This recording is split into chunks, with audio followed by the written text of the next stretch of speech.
The Libyan desert blazed under a June 1942 sun, its sands a searing crucible where General Erwin Rommel, the Desert Fox, stood atop a Panzer IV, his binoculars sweeping Tobruk's fortified perimeter.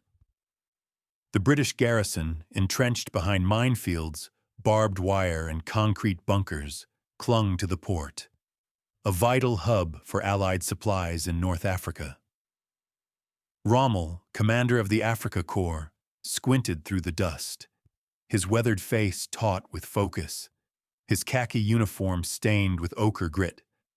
His 90,000 men, Germans in field gray, Italians in faded olive, sweltered, lips cracked from thirst, canteens nearly dry. Fuel trucks, bogged in dunes, delivered half rations of petrol, and water was rationed to a liter daily. Rommel's mind churned, tallying 200 tanks, dwindling ammunition, and fragile supply lines, stretching 1,200 miles from Tripoli, prey to RAF hurricanes and Bedouin raiders. Tobruk's fall would unlock Egypt, the Suez Canal, a glittering prize. He turned to Major Wilhelm Bach, his lanky Swabian aide, and issued crisp orders. "We strike at dawn," he said, his voice sharp against the wind's howl, stirring dust devils across the dunes. The Desert Fox knew Hitler demanded Cairo, but every mile eastward strained his force to breaking. Lieutenant Hans Müller, a 24-year-old gunner in a Panzer IV, hunched in his tank's turret, the air thick with oil and sweat. A Bavarian from Munich, Müller had enlisted dreaming of glory, his father's Iron Cross tales from Verdun fueling ambition. North Africa was a furnace of sandstorms, scorpions, and dysentery, not the saga he'd imagined. His crew, driver Fritz Neumann, loader Klaus Weber, commander Oberleutnant Karl Braun, traded grim banter, laughter shielding them from British 25-pounder shells pounding Tobruk's outskirts. Müller clutched a letter from his sister Elsa, her script describing Munich's beer gardens, their mother's strudel, linden trees blooming despite war. Another push, another gamble, he thought, checking the 75mm gun's breech, its barrel scorched. Braun, peering through the periscope, muttered about Rommel's pace. "He's the fox, but we're the hounds," he said, hoarse. Müller nodded, stomach knotting as the radio crackled, British bunkers looming like stone sentinels. In Cairo's sun-baked headquarters, General Bernard Montgomery adjusted his black beret, sharp eyes tracing western desert maps. Appointed 8th Army commander in August, Montgomery, a wiry Englishman with schoolmaster's precision, faced crisis. Rommel's Africa Corps had routed 35,000 Allied troops at Gazala, poised to seize Tobruk. Montgomery, dubbed Monty, exuded confidence, his clipped voice rallying officers in a sweltering tent cluttered with radios and sand-dusted papers. "We hold the line at Mersa Matruh," he declared, pointing to a coastal town 150 miles from Alexandria. His strategy, rebuilding morale, hoarding supplies, leveraging ultra-decrypts of German Enigma signals, contrasted Rommel's blitzkrieg. Monty sipped tea, his calm masking urgency, as staff typed orders for 25-pounder batteries and South African brigades. Private Alfie Thompson, a 22-year-old infantryman from London's East End, crouched in a Mersa Matruh trench, Lee Enfield rifle cradled against June's heat. Wiry and quick-witted, Alfie enlisted to escape Stepney's slums, his Cockney humor sparking the 50th Northumbrian Division. He clutched a crumpled letter from his fiancée, Maggie, her wedding promise anchoring him. Gazala's defeat had shattered his unit, their retreat a blur of dust and shell fire. Rommel's panzers loomed, engines growling. Alfie's mate, Corporal Jimmy Walsh, a Geordie boxer, muttered, "They're coming, Alf." Thompson grinned, masking fear. "Let 'em try, mate," he said, bayonet glinting. British lines, bolstered by Indian troops, braced, their anti-tank guns primed. Capitano Marco Rossi, a 30-year-old officer in the Italian Ariete division, rode a Fiat truck near Tobruk, desert glare stinging his eyes. A Roman with a poet's soul, Rossi joined Mussolini's army from duty, but North Africa's grind, broken vehicles, scarce water, German scorn, eroded faith. His men, sunburned, sang Neapolitan songs, loyalty to Rossi a flicker in Italy's faltering war machine. Rommel relied on Italian infantry for flanks, a vital yet undervalued role. Shells burst, and Rossi thought of his wife, Sophia, her letters tucked in his pack. Rome's fountains a solace. "We fight for scraps," he mused. Yet Rommel's fire stirred him, orders crackled, and Rossi rallied his platoon, MAB 38 submachine guns ready. Syed Karim, a 35-year-old Bedouin guide from the Aulad Ali tribe, watched from a dune, camel tethered behind rocks. His dark eyes, sharp beneath a turban, knew every wadi and waterhole. War disrupted his tribe's roots, British and Axis demanding navigation. Neutral yet surviving, Karim guided British scouts for tobacco, traded with Germans for fuel, loyalty to his people paramount. Rommel's advance threatened Siwa Oasis grazing lands. Tobruk's guns roared, and Karim relayed a British patrol's position to Germans for petrol. Allied bombs scarred the sands, but their protection tempted him. "The desert is my master," he thought, slipping into dusk, camels' hooves silent. On June 21st, Tobruk fell. Rommel's panzers breached the perimeter, Müller's tank blasting a bunker, concrete splintering. The garrison surrendered, 35,000 men marching into captivity, heads bowed, rifles discarded. Müller saw Rommel salute, but cheers were hollow. Klaus took shrapnel, groans haunting the turret. Müller helped him to a medic, Elsa's letter smudged. Rommel, field marshal now, drove to Mersa Matruh, capturing it by June 29th, scattering Thompson's division. Alfie fled through dust, Maggie's letter his lifeline, boots crunching bombed glass. Montgomery ordered a stand at El Alamein, ultra revealing Rommel's fuel woes. Rossi's Italians held southern flanks, scavenging British tins. Karim, guiding Axis scouts, heard of British regrouping, shaping Rommel's gamble. July's furnace brought the first battle of El Alamein, a brutal clash. Montgomery's 120,000 men, with 150 Grant tanks, faced Rommel's 96,000. Müller's panzer pounded Deir el-Shein, a 25-pounder shell wounding Fritz, blood-staining controls. "We're bleeding out," Müller thought. Elsa's letter a talisman. Thompson, at Ruvaisat Ridge, fired at Rossi's charging Italians, Jimmy falling, blood-soaking sand, his last word, home, echoing. Monty, in a tent, used Ultra to counter Rommel's thrust. Rossi cursed fuel shortages, his men gaunt. Karim reported tank movements to Monty, camel threading dunes. By July 27th, Rommel paused, 50 tanks left. Montgomery holding firm, Ultra guiding his stand, the desert a stalemate under an unrelenting sun. August's deceptive calm settled over the desert, the sands simmering as both sides regrouped, the air heavy with diesel and decay. General Erwin Rommel, in a Gazala command post littered with crumpled maps and cigarette stubs, wrestled with Hitler's orders to attack Alam Halfa Ridge, a British strongpoint 20 miles south of El Alamein. His Africa Corps, down to 200 tanks and 70,000 men, faced 700 Allied tanks, troops gaunt from malaria, dysentery, and hunger. Rommel, his face gaunt from stress, pored over reports, fuel trucks stranded in Libya's wastes, drivers cursing empty jerry cans. He dictated a memo to Major Wilhelm Bach, urging Berlin for supplies, his voice taut with frustration.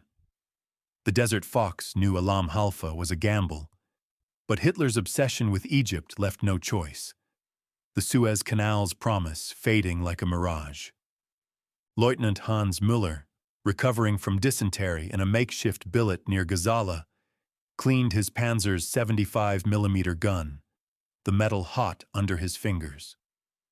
Klaus Weber's recovery from Tobruch's shrapnel was a rare hope, their banter about Bavarian beer a fleeting escape from the ward's stench of sweat and antiseptic. Müller wrote to his sister, Elsa, his hand trembling, describing the desert's endless dunes, omitting Fritz's screams from a July mine blast. The Afrika Korps' retreat from El Alamein had shaken him, his father's iron-crossed tales now a bitter contrast to the reality of half rations and sand-choked engines. Orders crackled for Alam Halfa, and Müller's crew braced, their panzers' treads grinding as they rolled toward British lines, the horizon a yellow haze. In Cairo, General Bernard Montgomery drilled his 8th Army, his pep talks echoing across tented camps, faith in artillery and RAF air support unshakable. His headquarters, a bustle of radios and typewriters, hummed with ultra-decrypts pinpointing Rommel's plans. Monty, sipping tea in a canvas tent, adjusted his beret, his sharp eyes scanning maps of Alam Halfa's ridges. "We'll bleed him dry," he told his staff, ordering 6-pounder anti-tank guns dug in, his 195,000 men ready. Supplies poured from Alexandria, Sherman tanks, 25-pounders, bully beef, bolstering morale. Montgomery, aware of Rommel's fuel crisis, planned to exploit it, his schoolmaster's calm masking a predator's intent. The Alamein line a fortress under his iron resolve. Private Alfie Thompson, now a lance corporal, manned a Bren gun on Alam Halfa's slopes, training with Australian and New Zealand units, their larrikin humor easing his grief over Jimmy Walsh's death at Rufisat. Maggie's latest letter, promising a Christmas wedding in London's fog, anchored him, its ink smudged by desert grit. Alfie's squad, the 50th Northumbrian Division, dug trenches, their shovels biting rocky soil, banter masking fear of Rommel's panzers. Private Eddie Clark, a Geordie replacing Jimmy, shared cigarettes, his tales of Newcastle pubs a welcome distraction. Thompson cleaned his Bren, its barrel cool in the dawn. Ready for the Axis assault, ultra-warned was coming. Capitano Marco Rossi, in a Libyan outpost surrounded by rusting trucks, wrote to his wife Sophia, his prose masking despair. The Ariete Division's vehicles, immobilized by fuel shortages, sat like relics, engines silent. Rossi's men, down to 5,000, scavenged Axis depots, their Neapolitan songs fading. Rommel's orders for Alam Halfa stirred Rossi, despite German disdain for Italian troops. He rallied his platoon, their MAB-38s cleaned, faces gaunt from hunger, loyalty to Marco a flicker in their eyes. Sophia's letters, describing Rome's fountains, were his solace, but the desert's grind, sand and food, flies on wounds, eroded hope. A German liaison promised fuel, but Rossi doubted, his poet's heart heavy. Syed Karim, guiding Allied scouts through moonless nights, spotted German supply convoys, his radio hidden in a camel's saddlebag. His tribe's water sources dwindled, war's encroachment straining neutrality. Karim, meeting Monty's scouts at a concealed wadi, reported Axis movements, trading intelligence for medicine, his dark eyes wary. Rommel's advance had trampled Siwa Oasis grazing lands, and British promises of protection tempted him. Yet the desert's scars, bomb craters, tank tracks, kept him guarded. My people come first, he thought. Camel threading dunes, reports shaping Monty's defenses. The Battle of Alam Halfa, August 30th to September 7th, tested Rommel's fading strength.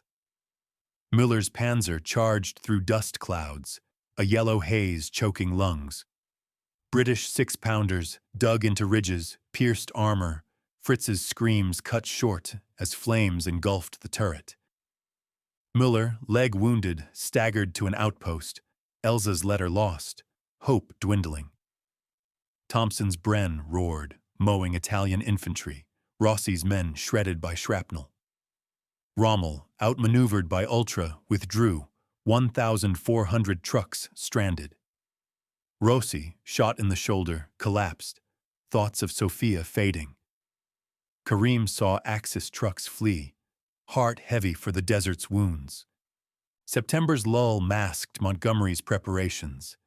He amassed 1,000 tanks, 195,000 men, 900 guns, Alexandria's ports unloading Shermans. Rommel, malaria-stricken, flew to Berlin, pleading for aid, his gaunt face a shadow. Müller, in a seedy Barani hospital, wrote Elsa, leg festering. Thompson trained with Shermans, Maggie's letter promising love. Rossi, in Tripoli, mourned his platoon, verses for Sofia, his refuge. Karim reported German minefields, tribes water scarce, neutrality fraying, the desert's silence a prelude to the storm brewing at El Alamein. The Second Battle of El Alamein ignited on October 23, 1942. General Bernard Montgomery's 600-gun barrage shaking the desert like a thunderstorm. The night sky ablaze with tracer fire. Montgomery, in a command post bristling with radios and map tables, adjusted his beret, his sharp eyes tracking ultra-decrypts pinpointing German positions. His Eighth Army, 195,000 strong, unleashed a torrent of shells, 1,000 tanks, Shermans, Matildas, Crusaders, poised to smash Rommel's lines. Monty's voice, clipped and steady, rallied staff. His strategy leveraging Alexandria's supply lines, 900 artillery pieces, and RAF air supremacy. "We break them here," he declared. The Alamein line a fortress of sandbags and steel, his iron resolve a beacon for troops sweltering under the desert sun. Private Alfie Thompson, Lance Corporal in the 50th Northumbrian Division, advanced behind a creeping barrage, his Bren gun cutting through German trenches near Tel El Isa. Sand churned under shell fire, and Alfie's squad, bolstered by Geordie Private Eddie Clark, captured a bunker, sparing a wounded German, Lieutenant Hans Müller, whose haunted eyes mirrored Alfie's exhaustion. Maggie's latest letter, promising a Christmas wedding, anchored him, its ink smudged by grit. Eddie's Newcastle banter kept spirits high, but the loss of Corporal Jimmy Walsh at Ruwaysat lingered, his grave a cross in Alfie's mind. Thompson's Bren roared, mowing down Panzer Grenadiers, his heart pounding as shells burst, the desert a chaos of smoke and screams. Lieutenant Hans Müller, back in a repaired Panzer IV, fired at Australian infantry, his crew's morale shattered, the death of driver Fritz Neumann at Alam Halfa a fresh wound. The turret's heat suffocated, Klaus Weber's shrapnel scars a grim reminder of Tobruk. Müller, his leg wound throbbing, thought of his sister, Elsa, her Munich letters lost in Alam Halfa's flames. His 75mm gun pounded British positions, but Rommel's 104,000 men, with 500 tanks, faced 1,200 Allied ones. Fuel dumps burning under RAF raids. Orders crackled to hold Kidney Ridge, but Müller's crew, gaunt from hunger, sensed defeat, their panzers' treads grinding through bloodied sand. General Erwin Rommel, returned from Berlin, rallied his Africa Corps, his malaria-pale face a shadow of the Desert Fox's legend. In a Sidi Barani command post, he pored over maps, Hitler's stand-or-die order a noose. His 500 tanks, half immobilized, were no match for Montgomery's armor. His 104,000 men outgunned by 195,000 allies. Rommel dictated to Major Wilhelm Bach, urging retreat. But Berlin's silence forced a desperate stand. Ultra-decrypts, unknown to him, betrayed his plans. RAF bombers targeting his fuel trucks, their wrecks littering the desert like bones. Capitano Marco Rossi, reassigned to Kidney Ridge, led his Ariete Division's remnants, 2,000 men, against New Zealanders, his shoulder wound from Alam Halfa bleeding through bandages. Rossi's MAB-38 fell silent as a British shell struck, his body crumpling beside his men, his last thought Sophia's smile in Rome's twilight. His platoon, loyal to their poet captain, fought on, their Neapolitan songs drowned by artillery, Italy's war effort fading like the desert's fleeting rains. Rossi's death, reported by a German liaison, reached Rommel, a fleeting pang in the chaos, the Ariete's sacrifice holding the line for hours. Sayyid Karim, guiding Indian scouts, navigated minefields, his camel's steps steady despite shellfire. His tribe's water sources, nearly dry, strained his neutrality. British medicine bartered for reports sustaining his people at Siwa Oasis. Karim's radio, hidden in a saddlebag, relayed Axis positions, Ultra confirming his intelligence, ensuring Allied breakthroughs. The desert's scars, tank tracks, craters grieved him, but his family's survival drove him, his turban damp with sweat as he slipped through dunes. The battle's roar, a distant thunder. Operation Supercharge, launched November 2nd, smashed Rommel's lines, Montgomery's armor a tide of steel. Australian and British troops, bayonets flashing, routed Germans, their cheers lost in Sherman roars. Thompson's platoon captured Deir el-Deeb, Alfie bandaging Eddie wounded by shrapnel, his Geordie accent echoing Jimmy's. Thoughts on Maggie's vows under St. Paul's. Müller's Panzer, fuel-less, was abandoned, his crew surrendering to South Africans. Hans's hands raised. War over, eyes hollow. Rommel, defying Hitler, retreated to Fuka, then Tunisia, his 30,000 men and 50 tanks a shadow. Karim led his tribe to Siwa, neutrality fragile, desert wounds deep.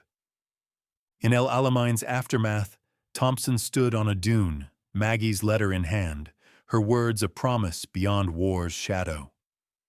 Promoted to corporal, he mourned Jimmy and Eddie, their graves stark, yet his Cockney spirit held.